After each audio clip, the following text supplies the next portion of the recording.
गणपति बप्पा मोरया। अनंत चतुर्दशी की हार्दिक शुभकामनाएं। आज भाद्रपद मास के शुक्ल पक्ष की चतुर्दशी तिथि है। इस दिन अनंत चतुर्दशी का त्योहार मनाया जाता है। इस त्योहार को अनंत चौदस के नाम से भी जाना जाता है।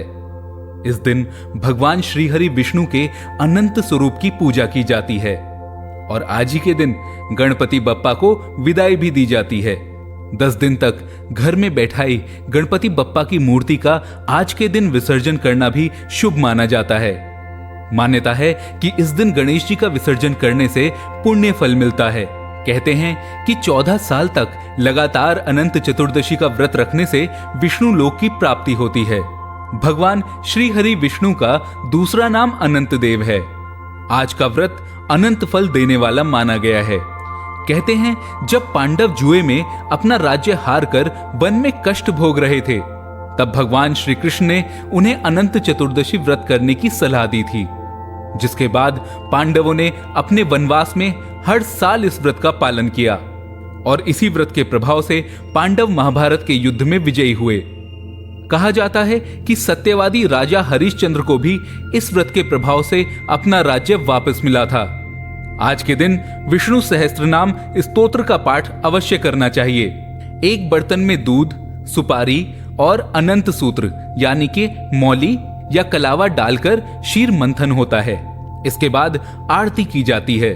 भगवान अनंत देव का ध्यान कर उस अनंत सूत्र को निकालकर पुरुष अपने दाहिने और स्त्रियां बाएं हाथ में बांधें। ऐसा करने से उन्नति और सौभाग्य की प्राप्ति होती है।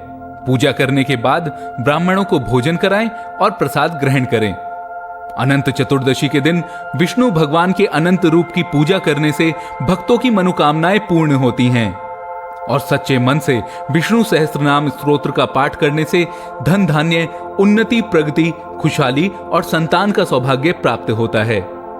अनंत चतुर्दशी की व्रत कथा कुछ इस प्रकार है। एक बार सुमंत नाम का एक विद्वान ब्राह्मण था। उसकी पत्नी का नाम दीक्षा था, जो बेहद धार्मिक विचारों वाली महिला थी। दोनों की एक बेटी थी जिसका नाम सुशीला था। जब सुशीला बड़ी हुई तो उसकी मां दीक्षा का निधन हो गया।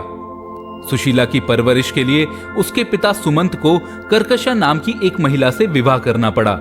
सौतेली मां कर्कशा का व्यवहार सुशीला के प्रति अच्छा नहीं था, लेकिन सुशीला में अपनी मां दीक्षा के गुण थे। वो अपनी मां की तरह ही धार्मिक प्रवृत्ति की थी। कुछ समय के बाद सुशीला का विवाह एक ऋषिवर के साथ हुआ। शादी के बाद नवविवाहित जोड़ा अपने माता पिता के साथ एक ही आश्रम में रहने लगा, पर दीक्षा की सौतेली मां कर्कशा का व्यवहार उनके प्रति अच्छा नहीं था, जिस वजह से उन्हें आश्रम छोड़कर जाना पड़ा। आश्रम छोड़ने के बाद सुशीला और उसके पति कौंडिन्य के लिए जीवन बेहद कठिन हो गया। ना कोई आसरा और ना ही आजीविका का साधन। दोनों काम की तलाश में एक स्थान से दूसरे स्थान पर भटकने लगे। भटकते भटकते दोनों एक नदी के तट पर पहुंचे, जहां उन्होंने रात को विश्राम किया। उसी दौरान सुशीला ने देखा कि वहां कई स्त्रियां सज धज कर पूजा कर रही थीं और एक दूसरे को रक्षा सूत्र बांध रही थी। सुशीला ने उनसे व्रत का महत्व पूछा। वो सभी महिलाएं विष्णु भगवान के अनंत स्वरूप की पूजा कर रही थी और एक दूसरे को अनंत सूत्र बांध रही थी। उन्होंने बताया कि इस व्रत के प्रभाव से सभी कष्ट दूर होते हैं और मनोकामनाएं पूर्ण होती हैं। सुशीला ने व्रत का विधि विधान से पालन किया और अनंत सूत्र पहनने के बाद भगवान विष्णु से अपने पति के कष्टों को दूर करने की प्रार्थना की। समय के साथ कौंडिन्य ऋषि का जीवन सुधरने लगा। व्रत के प्रभाव से उन्हें अब धन धान्य की कमी नहीं थी। अगले साल फिर अनंत चतुर्दशी का दिन आया। सुशीला ने भगवान को धन्यवाद देने के लिए फिर से व्रत किया और अनंत सूत्र धारण किया। जब ऋषि कौंडिन्य ने धागे के बारे में पूछा तो सुशीला ने अनंत चतुर्दशी की महिमा बताई। साथ ही कहा कि सारा वैभव इस व्रत के प्रभाव से ही मिला है। ये सुनकर उसके पति क्रोधित हो गए। ऋषि को लगा कि पत्नी उनकी मेहनत का श्रेय भगवान को दे रही है और गुस्से में आकर उन्होंने अनंत सूत्र तोड़ दिया। इस अपमान से दुखी अनंत देव ने धीरे धीरे ऋषि कौंडिन्य से सब कुछ वापस ले लिया। पति पत्नी फिर से जंगल जंगल भटकने लगे। फिर उन्हें प्रतापी ऋषि मिले, जिन्होंने बताया कि उनकी ये हालत भगवान के अपमान के कारण हुई है। तब ऋषि को अपने पाप का आभास हुआ और उन्होंने पत्नी के साथ मिलकर पूरे विधि विधान के साथ अनंत चतुर्दशी का व्रत किया। उन्होंने कई सालों तक इस व्रत को किया और 14 साल बाद अनंत देव प्रसन्न हुए।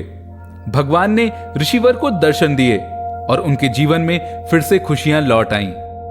तो आज आप भी विष्णु भगवान के अनंत रूप का ध्यान करना और अनंत सूत्र बांधना न भूलें। ओम नमो नारायण।